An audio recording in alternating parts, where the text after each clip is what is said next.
saja. Kalau mereka menaikkan sendiri tentunya jauh di bawah permintaan si pedagang tersebut. Jadi dipasoknya tuh di pasar. Nah, tapi anehnya yang dilepaskan ke pasar itu yang kemasan itu kembali banjir di pasaran. Tapi harganya melebihi sebelumnya, yang tadinya 20 ribuan menjadi 25 ribuan. Tapi ada indikasi kartel, sinyal kartel ya, bahwa mereka kontak lagi nih. Nah, sampai pemerintah harus turun tangan mengawal perusahaan tersebut, tidak kelompok besar tersebut bersama dengan Dirjen. Ini semakin menguatkan bahwa kartel itu minyak goreng di Indonesia yang akan disampaikan oleh Direktur Investigasi Bapak Tukrera Kambarnya. Sehingga penelitian itu bisa memenuhi persyaratan untuk kita lanjutkan ke tahap penyelidikan pelaku usaha. Nah, di sini saya sebutkan aja 8 kelompok itu.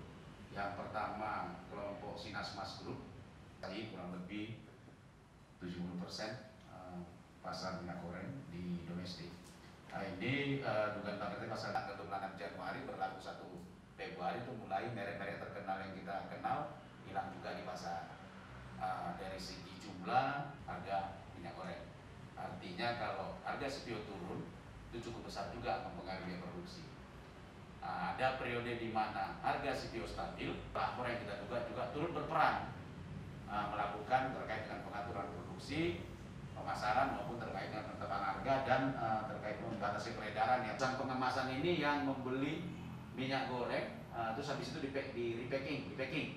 Pertama tidak hadir, kita panggil lagi akhirnya hadir.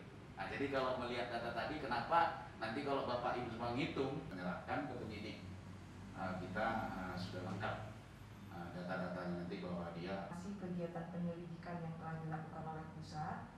Kemudian untuk mengidentifikasi permasalahan minyak goreng di wilayah, maka hal tersebut tidak masalah. Tapi jika menimbulkan biaya, maka biaya ini akan membebani pembeli. Bukan advokasi kepada Aprindo DPD Jawa Barat agar menghimbau anggotanya untuk tidak melakukan praktik pembelian bersyarat pada harga rata-rata minyak goreng curah itu adalah 16.700. Kemudian untuk minyak goreng kemasan pertama 24.750 dan minyak goreng terlapornya itu yang diperiksa itu perusahaannya. Jadi kita yang bilang perusahaannya, bukan orangnya ya. Artinya perusahaan nanti bisa menunjuk siapa yang akan mewakili ke KPPU untuk diperiksa. Jadi yang mewakili perusahaan yang dinyatakan sebagai tersangka untuk kasus kelangkaan minyak goreng yang terjadi di dalam negeri, dan usulnya ada unsur pidananya. Kemudian semakin menguatkan bahwa itu yang maksudnya alat bukti itu harus kita dapatkan untuk semua masing-masing terlapor itu. Makanya waktu kita nggak bisa apalagi kita kan periodenya kan kita melihat dari 2001 2020 gitu loh. Perilakunya itu sebelum dan sesudah kan akan terpola nanti. Nah, apakah kita cukup bukti misalnya bagaimana dia memasok. Nah, ada kan kita duga penahanan pasokan atau produksi dalam rangka mempengaruhi harga misalnya. Dulu kalau hubungannya dengan retail atau dengan distributor, bagaimana pasokannya? Kalau lancar, terus kesini kok nggak, minta berapa dapat berapa, gitu itu nanti ukurannya. Kalau istilahnya apa service level lah. Nah, dulu kalau makin bagus dia sesuai dengan pesanan berarti makin service levelnya makin bagus. Nah, nanti kan akan kita bandingin periode pada saat kartel itu service levelnya bagaimana. Apakah itu karena memang mereka sama-sama nahan, gitu ya, sama-sama menahan produksi. Nanti kita lihat gitu. Karena kan kita sudah dapat informasi terkait dengan sama-sama kita dengar ya. Maksudnya sama-sama kita lihat juga baik di retail tradisional maupun dari modern ya sama-sama terbatas itu. Saat yang lalu kita sulit untuk dapat minyak goreng ya. Apakah itu salah satunya diakibatkan misalnya ada perilaku yang sama dari para produsen yang kita duga melakukan pelanggaran misalnya ya, masih kita kumpulkan, ada perilaku yang sama-sama mengurangi pasokan misalnya. Nah, begitu HET dicabut sama-sama juga barang itu keluar. Nanti kita lihat dari hasil penyelidikan kita ini cukup bukti atau tidak gitu.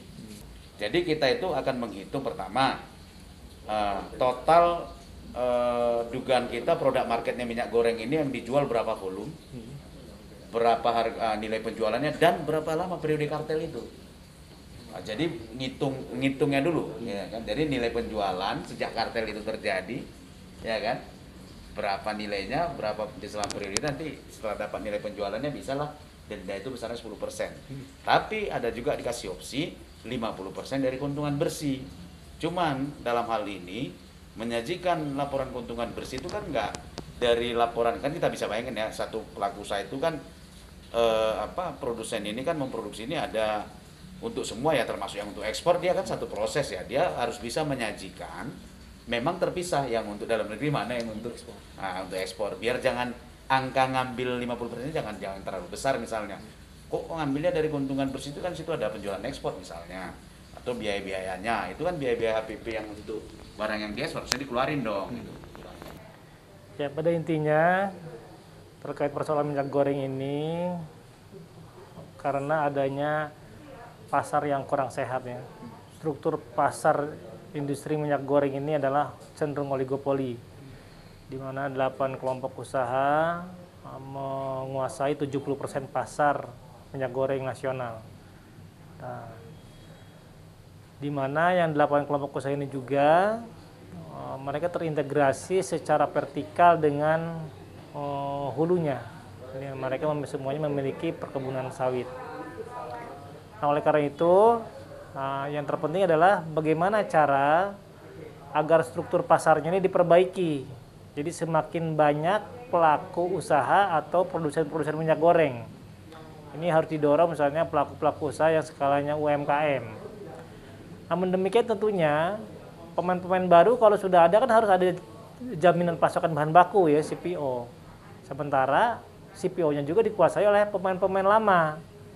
Karena mereka memiliki kebun yang begitu luas. Oleh karena itu juga di hulunya harus ditata.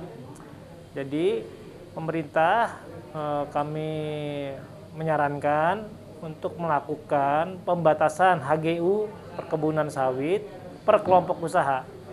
Jadi per kelompok usaha itu harus dibatasi berapa mereka maksimalnya. Nah, tentunya kalau ini sudah dilakukan nanti di hulunya akan juga semakin banyak pemainnya. Ya, diutamakan untuk perkebunan rakyat misalnya atau koperasi, dimana nanti kalau di hulunya sudah banyak pemainnya tentunya akan mendorong juga industri-industri di hilirnya seperti itu.